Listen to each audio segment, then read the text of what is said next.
Hello guys, जैसा कि आप जानते हैं हम सभी का क्लास 12th का रिजल्ट तो आ ही चुका है। काफ़ी सारे स्टूडेंट्स अपने रिजल्ट से खुश भी हैं और काफ़ी सारे स्टूडेंट्स कुछ कुछ सब्जेक्ट में खुश नहीं हैं। जितने उन्होंने नंबर एक्सपेक्ट करे थे उतने नंबर स्टूडेंट्स के नहीं आए हैं, राइट। तो अब सीबीएसई ने वेरिफिकेशन विंडो ओपन किया है। सीबीएसई ने नोटिफिकेशन रिलीज किया है कि आप कैसे, अगर आप सेटिस्फाई नहीं है तो आप कैसे अपने आप को सेटिस्फाई करवा सकते हैं, यानी कि अपने नंबर वेरीफाई करवा सकते हैं। ठीक है, वेरीफाई के बाद में अगर आपको संतुष्टता नहीं मिलती है तो आप उसको उसको मतलब आपकी जो आंसर शीट होगा, आंसर शीट का कॉपी निकलवा सकते हैं। और फिर भी सेटिस्फाई नहीं होते हो तो उस कॉपी के ऊपर जिस क्वेश्चन में आपको मिस्टेक लगता है कि भाई इस क्वेश्चन के अंदर हमको पूरे नंबर मिलने चाहिए थे, तो उस नंबर पर्टिकुलर क्वेश्चन के ऊपर ऑब्जेक्शन उठा सकते हो। ठीक है, यानी कि री इवेल्युएशन करवा सकते हैं। तो टोटल 3 प्रोसेस हैं। कैसे प्रोसेस रहेंगे, किन डेज पर रहेंगे, क्या फीस रहेगी। ठीक है, फ्री में नहीं होगा, फीस सीबीएसई फीस लेगा आपसे। तो पूरा कंप्लीट प्रोसेस आपको हम आज की वीडियो में बताएंगे। ठीक है, छोटा सा वीडियो रहेगा। अगर आप इन सब चीज़ों में इंटरेस्टेड हैं तो वीडियो को कंप्लीट देखिएगा। और जैसे जैसे डेट आएंगी वैसे वैसे आप अपने अनुसार जिस भी सब्जेक्ट में आपको रिवैल्यूएशन करवाना है, रीचेकिंग करवाना है, जो भी करवाना है आप उसके अकॉर्डिंग करवा लेना। ठीक है, तो आइए आपको मैं पूरी डिटेल बता देता हूँ। सो देखिएगा, इस रिवैल्यूएशन और रीचेकिंग का जो प्रोसेस है वो आपके 3 स्टेप में कंप्लीट किए जाएंगे। और ये स्टेप बाय स्टेप होगा। डायरेक्ट आप स्टेप 2 पे नहीं जा सकते, डायरेक्ट आप स्टेप 3 पे नहीं जा सकते। धीरे धीरे स्टेप आपको चढ़ने पड़ेंगे। जैसे छोटे बच्चे एक एक करके सीढ़ी चढ़ना स्टार्ट करते हैं, इनफैक्ट बड़े भी धीरे धीरे करके सीढ़ी चलते हैं। पहला स्टेप, दूसरा स्टेप, तीसरा स्टेप। उसी तरीके से जो स्टेप 1 करेगा वो स्टेप 2 कर पाएगा, जो स्टेप 2 करेगा वो स्टेप 3 कर पाएगा। कोई भी स्टूडेंट डायरेक्ट स्टेप 2 और स्टेप 3 नहीं कर सकता। तो स्टेप 1 है वेरिफिकेशन ऑफ मार्क्स। वेरिफिकेशन का मतलब है अगर आपके एक्सपेक्टेड नंबर कम है तो सीबीएसई आपके नंबर रीकाउंट कर देगा। क्या कर देगा? रीकाउंट कर देगा। ठीक है, दोबारा से कैलकुलेट करके बता देगा कि भाई आपके नंबर जो मार्कशीट में दिख रहे हैं वो सही कैलकुलेट हुए हैं या नहीं हुए हैं। तो वेरिफिकेशन ऑफ मार्क्स में रीकैलकुलेशन किया जाएगा। समझ गए? रीकैलकुलेट किया जाएगा कि भी कैलकुलेशन की कोई मिस्टेक तो नहीं है। अगर कैलकुलेशन की मिस्टेक सही होनी होगी तो आपको स्टेप नंबर 1 में पता चल जाएगा। लेकिन अगर यहाँ पे कुछ नहीं हुआ, यानी कि जितने नंबर आपको नजर आ रहे हैं अभी के टाइम पर उतने ही हैं, तो आपको फिर दूसरा स्टेप, आपको चॉइस दिया जाएगा कि भाई स्टेप नंबर 2 करना है आपको, यानी कि जो आपकी आंसर शीट है उसका फोटोकॉपी निकलवाना है। तो इसका अलग फीस लगेगा, तो आपको फोटोकॉपी मिल जाएगा। जब आपको फोटोकॉपी मिल जाएगा तो फोटोकॉपी के बाद में आपको लगता है कि अरे यार क्वेश्चन नंबर 2 में तो सीबीएसई ने नंबर ही नहीं दिया, या क्वेश्चन नंबर 5 में सीबीएसई ने नंबर नहीं दिया, या क्वेश्चन नंबर 10 में सीबीएसई ने कम नंबर दिया। तो पर्टिकुलर क्वेश्चन के नंबर, ठीक है, particular particular particular particular particular जितने भी क्वेश्चन आप इसमें चेक करवाओगे तो वो दोबारा से चेक किए जाएंगे। ठीक है, पूरा पेपर दोबारा चेक नहीं किया जाएगा, वो एक अलग बात है। अगर कोई बच्चा सभी के सभी क्वेश्चन दोबारा चेक करवा ले, लेकिन सभी क्वेश्चन चेक हर कोई करवाता नहीं है, जिसमें क्वेश्चन बच्चे को डाउट आता है वही करवाता है। तो उसमें री इवेल्युएशन किया जाएगा, दोबारा से वो वाला पर्टिकुलर क्वेश्चन चेक किया जाएगा। फॉर एग्जाम्पल, एक बच्चे ने कहा कि यार 10th क्वेश्चन में सीबीएसई ने नंबर कम दिए हैं, तो वो क्या करेगा, स्टेप नंबर 3 पे आकर, क्योंकि उसको फोटोकॉपी से पता चल जाएगा कि भाई इसमें नंबर कम है, क्वेश्चन नंबर 10 में नंबर कम है, तो फिर वो स्टेप नंबर 3 पे आके उस क्वेश्चन नंबर 10 की ऑब्जेक्शन रेस करेगा। फिर सीबीएसई उसको दोबारा से देखेगी भाई नंबर हमें ज्यादा देने चाहिए थे अकॉर्डिंग टू मार्किंग स्कीम, या जो दिए हैं टीचर ने वो सही है। तो इस तरीके से होगा। ठीक है, तो 3 स्टेप में किया जाएगा, वेरिफिकेशन, ऑब्टेनिंग फोटोकॉपी और रीइवैल्यूएशन। ठीक है, वेरिफिकेशन का मैंने आपको मतलब बता दिया, मार्क्स रिकैलकुलेट किए जाएंगे, दोबारा से काउंट किए जाएंगे। इसके बाद में आपको चॉइस दिया जाएगा फोटोकॉपी निकलवा लो। उसके बाद में इस फोटोकॉपी को देख करके आपको बोलेंगे कि भाई रीइवैल्यूएशन करवा लो, 2 क्वेश्चन, 4 क्वेश्चन, 6 क्वेश्चन, जितने क्वेश्चन आपको रीइवैल्यूएशन करवाने हैं, यानी कि दोबारा चेक करवाने हैं, तो वो आप स्टेप नंबर 3 में करवा सकते हैं। ठीक है, अगर इसके बाद भी आप सेटिस्फाई नहीं हो, ठीक है, इसके बाद भी सेटिस्फाई नहीं हो, तो फिर सीबीएसई एक और नोटिफिकेशन रिलीज करेगा।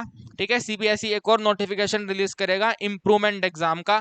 फिर सीबीएसई कहेगा कि भैया दोबारा से ही एग्जाम दे दो, इससे ज्यादा हम कुछ नहीं कर सकते। ठीक है ना, फिर आपको दोबारा से एग्जाम देना पड़ेगा, और कोई तरीका नहीं है फिर। ठीक है, लेकिन पहले ये 3 है, ठीक है। मैक्सिमम बच्चों की इन तीनों में सॉल्यूशन हो जाता है, लेकिन जिनका नहीं हो पाता फिर वो इस पे आते हैं। लास्ट में आता है इंप्रूवमेंट एग्जाम। अभी इंप्रूवमेंट एग्जाम का नोटिफिकेशन नहीं आया है, अभी सिर्फ और सिर्फ इनका आया है।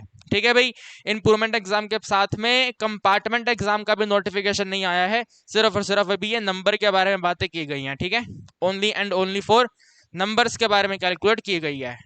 सो गाइस, अब आपको देखना है कि ये तीनों के तीनों प्रोसेस होंगे कैसे। तो पूरे ऑनलाइन प्रोसेस हैं, आपको कहीं पर भी जाने की जरूरत नहीं है, सिर्फ और सिर्फ अपने घर पे बैठे बैठे कंप्यूटर पर आपको सब कुछ काम करना है।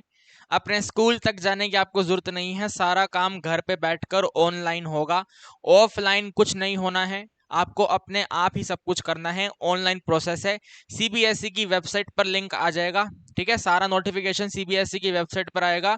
तो सीबीएसई की वेबसाइट में अभी बताया गया है कि जो वेरिफिकेशन ऑफ मार्क्स है वो 500 रुपये पर सब्जेक्ट के हिसाब से होगा। आपको 2 सब्जेक्ट करवाने हैं 1000 पे हो जाएगा, 3 सब्जेक्ट करवाने हैं 1500 हो जाएगा पर सब्जेक्ट। इंग्लिश का अलग, हिंदी का अलग, मैथ का अलग, इस तरीके से करके पर सब्जेक्ट जो है 500 रुपये फीस है इसकी। ठीक है, और ये प्रोसेस आपका 16 से चालू होगा। ठीक है, 16 तारीख से चालू होगा, अभी स्टार्ट नहीं हुआ है, 16 से चालू होगा। और 20 की मिडनाइट तक का समय आपको दिया जाएगा।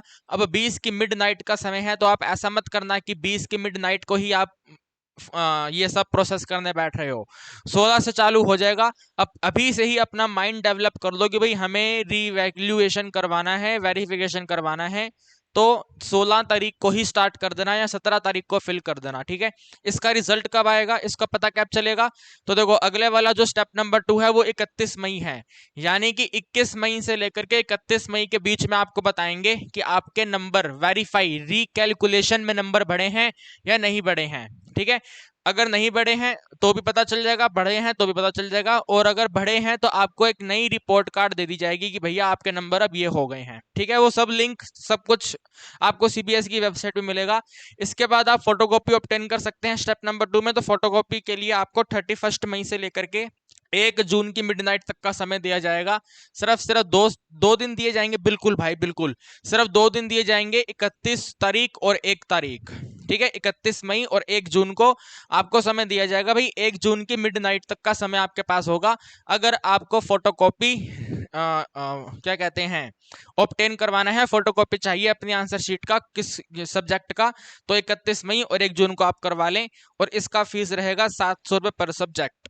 ठीक है, 700 रुपये पर सब्जेक्ट। इंग्लिश का 700, हिंदी का 700, मैथ का 700, ऐसे करके बीएसटी का 700, ऐसे करके आपको 700 पर सब्जेक्ट देना पड़ेगा।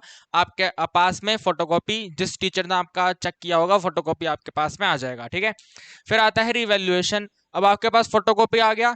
ठीक है, फोटोकॉपी करने को 1 तारीख से 4 तारीख तक का समय आपको दिया गया। ठीक है, 1 तारीख से 4 तारीख तक का समय आपको दिया गया कि भैया आप सोच लो, विचार लो, जिस क्वेश्चन में ऑब्जेक्शन करना है वो ऑब्जेक्शन सोच लो। और उसके बाद में 5 से 6 2 दिन, दोबारा से 2 दिन, 5 और 6 2 दिन आपको दिए जाएंगे। ठीक है, 5 और 6 2 दिन आपको दिए जाएंगे।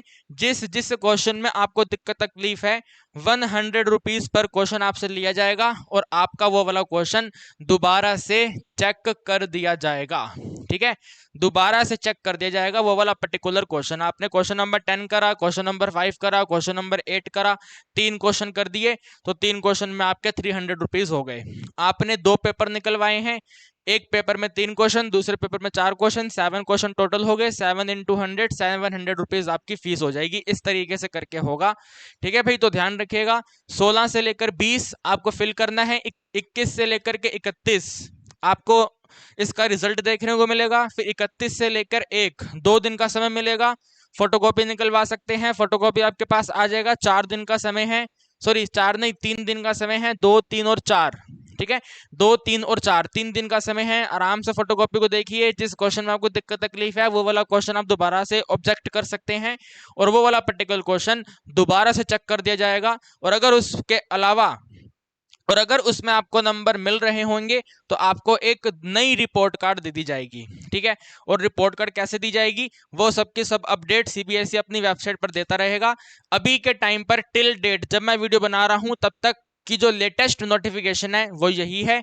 तो अभी से ही आप अपना माइंड मेकअप कर लो, अगर आपको रिवैल्यूएशन करवाना है, वेरिफिकेशन करवाना है, फोटोकॉपी निकलवाना है, तो इन्हीं स्टेप से गुजर कर जाना पड़ेगा। पहले स्टेप 1 होगा, फिर स्टेप 2 होगा, फिर स्टेप 3 होगा। डायरेक्ट स्टेप 3 नहीं हो सकता, डायरेक्ट स्टेप 2 नहीं हो सकता, 1 2 3 करके 1 बाय 1 बाय 1 बाय 1 करके होगा। और अगर कोई बच्चा यहां तक आने के बाद भी सेटिस्फाई नहीं होता तो फिर लास्ट ऑप्शन है इंप्रूवमेंट एग्जाम। आप अपना एग्जाम दोबारा दे दीजिए, बट अभी इसकी नोटिफिकेशन नहीं आई है। जब इसकी नोटिफिकेशन आएगी तो हम आपको बता देंगे। लगभग लगभग कंपार्टमेंट एग्जाम और इंप्रूवमेंट एग्जाम आपका जुलाई के एंड में होगा, जुलाई के एंड में या फिर अगस्त के स्टार्टिंग में, ऐसे करके होगा। ठीक है, इसकी नोटिफिकेशन आएगी तो उसके ऊपर हम वीडियो बना देंगे। इस वीडियो से अगर आपको कोई डाउट है तो डेफिनेटली आप कमेंट सेक्शन पूछ सकते हैं। आपसे मुलाकात करेंगे हम अगली वीडियो में। और हाँ गाइस, अगर आपकी अप्लाइड मैथ्स में कंपार्टमेंट आई है तो डेफिनेटली आप कंपार्टमेंट एग्जाम देंगे, जो कि आपका मैंने बताया जुलाई या फिर अगस्त में होगा। ठीक है, और साथ में अगर आप इंप्रूवमेंट एग्जाम देंगे, आपको अपना माइंड मेकअप करना होगा कि यस सर हमें अपने नंबर बढ़वाने हैं और इंप्रूवमेंट एग्जाम देना है। तो अगर आप इन दोनों में से किसी भी टाइप का स्टूडेंट हो, ठीक है, कंपार्टमेंट एग्जाम कंपार्टमेंट आई है तो देना ही देना है, या फिर इंप्रूवमेंट आप अपनी चॉइस से देना चाहते हैं, ठीक है, तो आप मेरे को व्हाट्सएप कर सकते हैं 8851011225 पर। आपको मैं पूरे बैच का डिटेल शेयर कर दूंगा। और इस बैच की जो क्लास है वो हमारी 1 जून से स्टार्ट होगी, अभी स्टार्ट नहीं हो रही है, 1 जून से स्टार्ट होगी।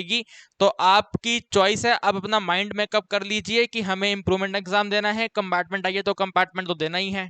ठीक है, तो मुझे व्हाट्सएप करिए, मैं आपके साथ में बैच का डिटेल शेयर कर दूंगा और अच्छे से पढ़ाएंगे आपको। और डेफिनेटली नंबर जो अभी आए हैं उससे बढ़कर ही आपके नंबर आएंगे, क्योंकि हमें पता है अब सीबीएसई क्या हरकतें कर सकता है। ठीक है गाइस, तो अगर आप इंटरेस्टेड हैं तो मेरे को कॉल कर सकते हैं, व्हाट्सएप कर सकते हैं। डेफिनेटली मैं आपकी जितनी हेल्प हो पाएगी 100% हेल्प करूंगा।